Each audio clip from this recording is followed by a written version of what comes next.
Hey guys, Todd from COSN coming at you again today. Hey, today I want to go over the BOV Blazer Build interior. Like I said in previous, I want to give you guys updates since I haven't done them in a really long time. So I'm going to show you the interior. Yes, it's dirty. I haven't had a chance. I think I've only cleaned it once in like 11 years since it's been sitting in the shop. So we are outside right now. I do have it covered outside because I'm just about ready to get it painted and get all the bars and everything painted and get it back together. So we're super close, which is super exciting for me, which will put it about 85% complete. There's still a lot of little things that I want to do to it, a lot of things I'm going to hang on it, get all the antennas and lights and all that stuff going. So, but today I just want to go over the interior. So I'm going to jump right into it. Basically on the back side, this is the manual window crank. I did replace all the entire system when I was in there. Also, new system as far as the window regulator and everything in that on the back. So that's all taken care of. The interior was rhino lined before I even got it. So basically this is all just rhino lined. Now there is problems and issues with that as far as road noise and not having that insulation plus, capturing heat during the winter. I'm not too worried about it. This is just a utilitarian vehicle, or I'm just going to go for it, go out, have some fun, put more clothes on if you're cold. It is a little loud. I'm going to put a different exhaust, but we'll go over that later in a different video. So with that being said, I didn't mean to put this outrageous stereo system into it. It actually has 10-inch subwoofers, and in those subwoofers are actual 400 watt amplifiers. To include, there's another amp underneath that seat, and then I have some mid-range boxes that I built that are right up top. I have some mid-range and some three-ways Kenwoods, and so I just basically threw it together. Had a lot of stuff in my shop, and it came out to be a pretty aggressive stereo system, which is cool. I didn't mean to, but it happened. So with that being said, the backside is, pretty open. Not much really back here except for replaced a few things, added a few things, added the stereo system. The CB system's the antennas are actually gonna go out this top side, and I have them all sitting here ready to be routed. I am thinking about, however, in the future, getting one of those organizing drawer systems, and I don't know if I'll just get one, generic that fits within this size, and then have the drawer system. I think it'd be nice to organize your gear, or I'll have one custom built. There's somebody in Central Oregon that does custom builds, so either I'll have it custom built or I'll find one that's pre-built that fits within this space and keep everything organized. I think that's about the only thing I will do back here. So let's jump up to the front, and in the midsection, I'll show you some of the others. Okay, guys. So there's probably some stuff that I'm going to miss. We're going to go over the midsection.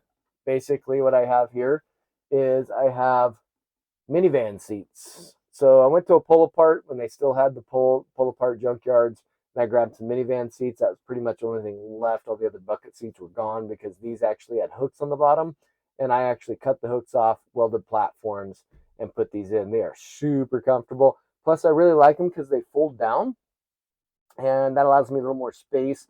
Or it can even allow me to put or build in a bed when I get that system in the back with the drawers, and I can build a bed to actually sleep in here, which we'll get to that point later on down the road. I also put in a power converter. So this is actually a converter. Plus you can charge, of course, your cell phones, whatever, back here for your passengers, or even you if you wanted to. But I wanted to put that in for some more convenience. Underneath here, I actually have a power bus so that I can add more stuff later in the future if I want to. I actually have a bus underneath the dash and a bus up top on the top rack so I can add in as I go. With that being said, I also got another amplifier underneath there.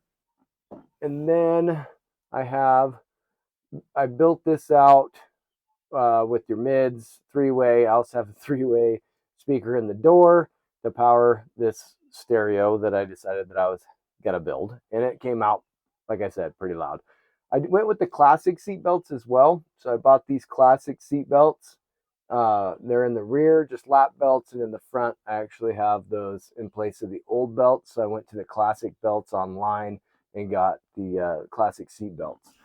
Front seats, about the same. These are out of a minivan. They're nice. All the seats have armrests, super comfortable. Fold up, fold forward, or fold back. Very nice seats. Really enjoy them. And what I'm planning here, now I did, if you haven't seen my other videos, I cut the entire dash out. And my plan is for the passenger side, so I'm going to put a grab bar in. I've got a tubing bender, put the grab bar in, and then in that I'm going to put a MOLLE panel. So you can actually put pouches, different things on there up front. That would be another thing that I'll add to the future. I completely redid all of the heating box, heating cables, all of that stuff when I was going through. So I completely redid all of that. And in here, in the center console, I have another video of when I built this, basically a radio rack. Yes, one of my subscribers said, when you're driving, it's hard to, look at what you're dialing in as you're driving. I get that. I usually use the ham radio, which is a Yatsu ham radio. Of course, I have CB and the MSR radio back here. And then I have a switcher that actually will switch my loudspeakers so I can go to the different radios depending on what I'm using, and I can hear it inside of the cab. And when I built that, I also put in, so if I'm on a trailhead, I made these lockable platforms. So I have a lock in here so I can lock this down.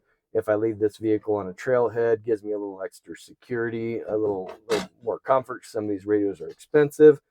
And plus I have storage in here too, where I can store something and then lock it up depending on where I'm at.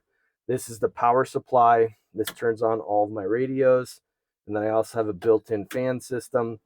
So that fan kicks on to keep the radios cool. If I'm running, 1, 2, all 3, that'll actually keep my radios cool. I built a fan basically system in there. Down there is a fuse block for this system.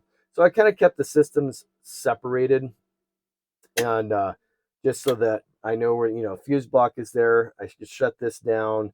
It doesn't have any power drain on the batteries. Well, so with that being said, I also put in a solenoid to kill the batteries on a master switch that's actually lockable too. So you can't just jump in and start it. You've got to know where the master switch is and how to get to it. So another thing about parking on trailhead, maybe, save my vehicle and not have somebody steal it these days. So anyway, that's the center console. I have all my radio rack in there, extra storage. Went with, of course, the B&M shifter. It's okay. I'm not real thrilled with their shifters. Unfortunately, they've gotten cheaper over time. It does work. I'll probably end up going to something else in the future. We'll see. All right, so this is a cell phone booster. I have a cell phone booster in here as well. Yes, I know. I did this a long time ago. That is my Punisher skull. When I was building everything, I just decided to put that in. I wanted to hook it up to the throttle, so you had the eyes glow with the throttle, which would be kind of cool. Maybe someday. But right now, it's actually hooked up to my gauge and instrument panel lights. This is the center console. I created that also for trailheads. It is lockable, so I have a panel that goes inside of there, and that ends up locking in, which is super awesome. And then I have all of my top rack switches that's inside of here. Of course, my voltage. I also have voltage over here too as well. A double backup system. And then some storage in here, and built pretty much all of that. We got the instrument panel. I bent and built this out of aluminum. So I put everything in this. The only thing that's going to get taken out is the fuel gauge. I didn't want to run fuel into here or into the cab with the fuel line. So that's going to go to underneath the hood, and then we're going to replace that with something else. But I have the gauge set, transmission temp, and then all of my switches to either turn on the air pump. I got the winch to turn on power for the winch, tranny fan, and this one's tranny fan this one's for the tranny fan. Then I have regular fan on, regular fan kill, and then fuel, so I can kill the fuel if I needed to. If something goes wrong, flip over, I can shut off the fuel pump. Of course, all of the heater. This is for all the heater fan.